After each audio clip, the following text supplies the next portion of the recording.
नमस्कार। हिमाचल तो रूबरू हुए हैं आपके सामने हिमाचल प्रदेश की दिन भर की ताज़ा खबरों के साथ। तो इससे पहले खबरों को विस्तार से जानने निवेदन है, कृपया चैनल को जरूर सब्सक्राइब करें। तो पेश है आज दिन भर के मुख्य समाचार। किसान आंदोलन ऊना में 3 पैसेंजर ट्रेनें 4 दिन से रद्द, रेलवे स्टेशन पर परेशान हुए यात्री। हिमाचल प्रदेश के ऊना जिले में 3 पैसेंजर ट्रेनें अभी रद्द रहेंगी। सबसे ज़्यादा परेशानी यात्रियों को ऊना हरिद्वार पैसेंजर ट्रेन नहीं चलने के कारण झेलनी पड़ रही है, जबकि अंबाला व चंडीगढ़ जाने वाले यात्री भी दुविधा में हैं। आज लगातार चौथे दिन तीनों ट्रेनें रद्द रहीं। परिणाम स्वरूप यात्री रेलवे स्टेशन ऊना पर इन ट्रेनों के संबंध में पता करने पहुंच रहे हैं। हालांकि अंबाला व चंडीगढ़ जाने के लिए यात्रियों के पास अन्य सुपरफास्ट एक्सप्रेस ट्रेनों का विकल्प है। पालमपुर द्राड़ कांड, सड़कों पर उतरी छात्राएं, असामाजिक तत्वों के खिलाफ संघर्ष का किया ऐलान। पालमपुर में युवक द्वारा युवती पर द्राड़ से हमला करने के मामले में गुस्साई छात्राएं सड़क पर उतरी तथा सामाजिक तत्वों के विरुद्ध संघर्ष का ऐलान कर दिया। आज छात्राओं ने पुलिस थाने के बाहर पहुंचकर जोरदार नारेबाजी की तथा हमलावर को फांसी दिए जाने की मांग की। उन्होंने कहा कि अब अत्याचार नहीं सहे जाएंगे, अब अपनी पहचान के लिए, सम्मान के लिए, अपने हकों व सपनों के लिए लड़ना है। उन्होंने समाज को यह भी संदेश दिया कि सभी महिलाओं के साथ सम्मानपूर्वक व्यवहार किया जाए, क्योंकि एक दिन कोई आपकी बेटी से भी ऐसा कर सकता है। शिमला में चिदंबरम बोले, कांग्रेस के घोषणा पत्र की चर्चा से भाजपा को ईर्ष्या। पूर्व केंद्रीय मंत्री पी चिदंबरम ने कहा कि भाजपा का 400 पार का गणित समझ से बाहर है। भाजपा तमिलनाडु में 25 की 25 सीटें हार रही है। केरल में भी भाजपा को सभी 20 सीटों पर हार का सामना करना पड़ेगा। ऐसे में 400 सीटें पार किस आधार पर कहा जा रहा है, इसकी जानकारी नहीं है। आज हिमाचल प्रदेश हाईकोर्ट में किसी मामले की सुनवाई को लेकर चिदंबरम शिमला आए हुए थे। इस दौरान उन्होंने प्रदेश कांग्रेस मुख्यालय राजीव भवन शिमला पहुंचकर पार्टी पदाधिकारियों और कार्यकर्ताओं के साथ भी कुछ समय बिताया। वहीं मीडिया से बातचीत में कहा कि कांग्रेस की गारंटियों और घोषणा पत्र की देश भर में चर्चा हो रही है, इससे भाजपा नेताओं को ईर्ष्या हो रही है। उन्होंने कहा कि कांग्रेस के घोषणा पत्र में अनुसूचित जाति, अनुसूचित जनजाति, निर्धन, मुस्लिम, गरीब, हिंदू व ईसाई और गरीबों की बात की गई है। इसके चलते प्रधानमंत्री नरेंद्र मोदी और भाजपा को कांग्रेस के मैनिफेस्टो पर आपत्ति है। उन्होंने कहा कि मैंने खुद तमिलनाडु में चुनाव प्रचार किया है। बिंदल बोले, कांग्रेस पार्टी में प्रवेश कर गई जिन्ना की आत्मा मुस्लिम लीग के नक्शे कदम पर चल रही। कांग्रेस पार्टी पूरे देश में मुस्लिम लीग के नक्शे कदम पर चल रही है। ऐसा प्रतीत होता है कि मोहम्मद अली जिन्ना की आत्मा कांग्रेस में प्रवेश कर गई है। भाजपा के प्रदेश अध्यक्ष डॉक्टर राजीव बिंदल ने कहा कि केरल में मुस्लिम लीग जो कांग्रेस की सहयोगी है और जिसके बारे में राहुल गांधी ने कहा था कि यह शुद्ध पवित्र लोग हैं, उन्होंने केरल की सड़कों पर हिंदू विरोधी नारे लगाए। उस पर कांग्रेस की ओर से कोई टिप्पणी न किया जाना इस बात को साबित करता है कि कांग्रेस मुस्लिम लीग के समर्थन में खड़ी है। डॉक्टर बिंदल ने कहा कि कांग्रेस पार्टी का घोषणा पत्र केवल और केवल एक धर्म विशेष के तुष्टीकरण के साथ भरा पड़ा है। कांग्रेस पार्टी देश को केवल वोट लेने के लिए जाति, धर्म, संप्रदाय के आधार पर बांटने की दोबारा से तैयारी कर रही है। प्रदेश के मुख्यमंत्री सुखविंदर सिंह सुक्खू ने अनेक स्थानों पर सार्वजनिक रूप में कहा कि 97% हिंदू राज्य हिमाचल में कांग्रेस ने हिंदूवादी पार्टी को हराया है।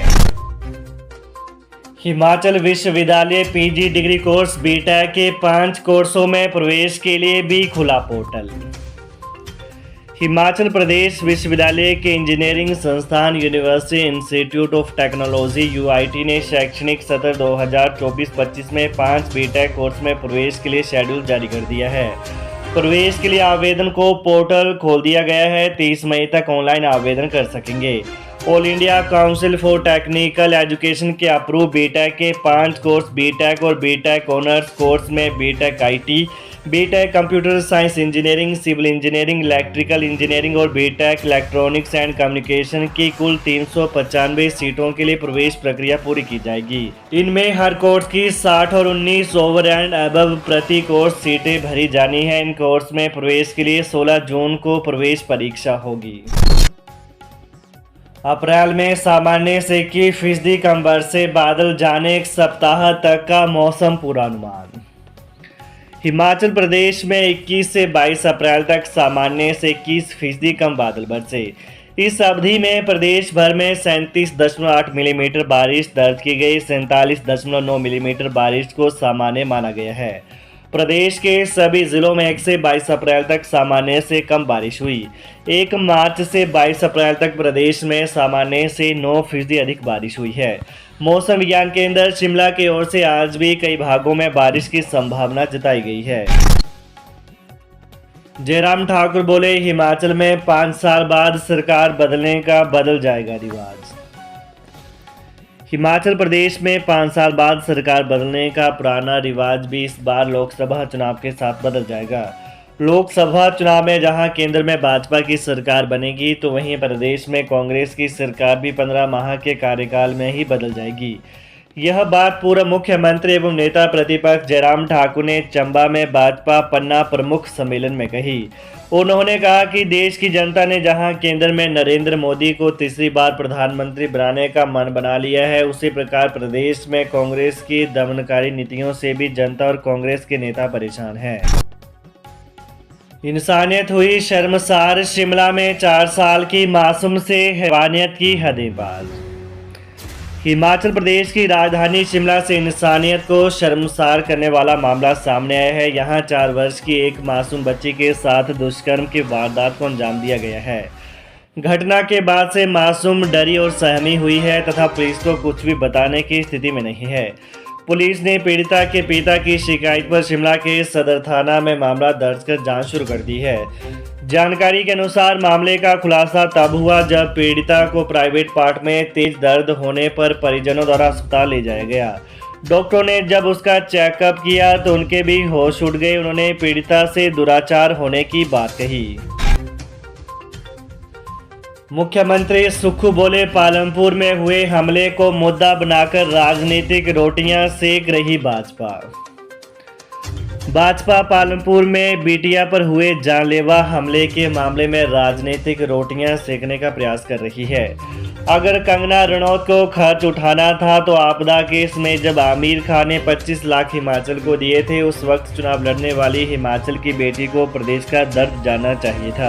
अब इलाज का खर्च उठाकर सुर्खियां बटोरने का प्रयास किया जा रहा है। नादौन के सेरा विश्राम गृह में पत्रकारों के सवालों का जवाब देते हुए मुख्यमंत्री सुखविंदर सिंह सुक्खू ने यह बातें कही हैं।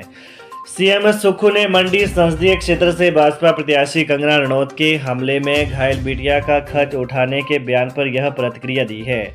उन्होंने कहा कि यदि वो खर्च उठाना चाहती हैं तो कोई बड़ी बात नहीं है।